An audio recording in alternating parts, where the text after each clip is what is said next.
Given question here talks about two contrasting views of two researchers.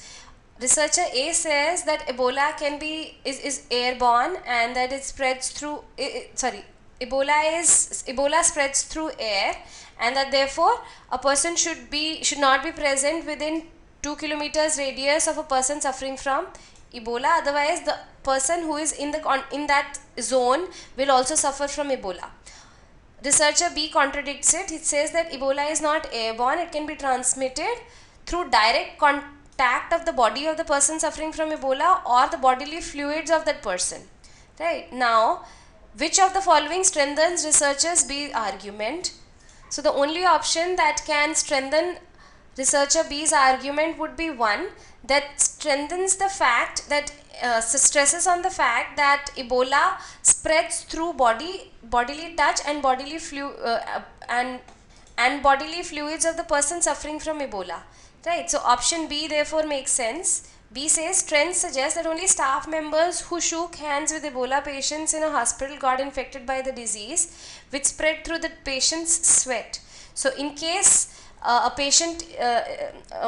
other staff members did not get infected and only those staff members that shook hands with Ebola patients got infected with the disease, clearly suggests that Ebola spread through direct contact with the person suffering from Ebola, with the Ebola patient, because other staff members are also likely to be in 2 kilometers radius of the Ebola patient, like the staff members that got infected with the disease.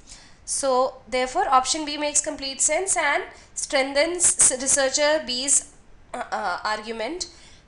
A says if Ebola spreads through air, it would not have been possible for any of us to have been alive till now, because ultimately we are all connected by the air we breathe. This is incorrect, because it is possible that the Ebola patients or the people suffering from Ebola were ostracized and they were thrown away in a place where there was nobody, are thrown in a place where nobody exists in the 2 kilometers radius of their existence. So option A can also be eliminated. So in that case, if such a situation occurs, if such a scenario is made to occur, then nobody is likely to suffer from Ebola, because people are shut away from those suffering from Ebola. And option C says, according to the WHO study, Ebola spread only to the family members of the infected person and not to anyone else. It is possible that the family members of the of a person suffering from Ebola do not live with him. So in that case, we can say that Ebola could be a genetic problem. So because this option does not mention that family members of the Ebola patient came in direct contact with the body of the Ebola patient. So therefore option C can be eliminated. D says studies suggest that the people living in the neighborhood of those suffering from Ebola did not suffer from the disease. We do not know how wide the neighborhood of the people of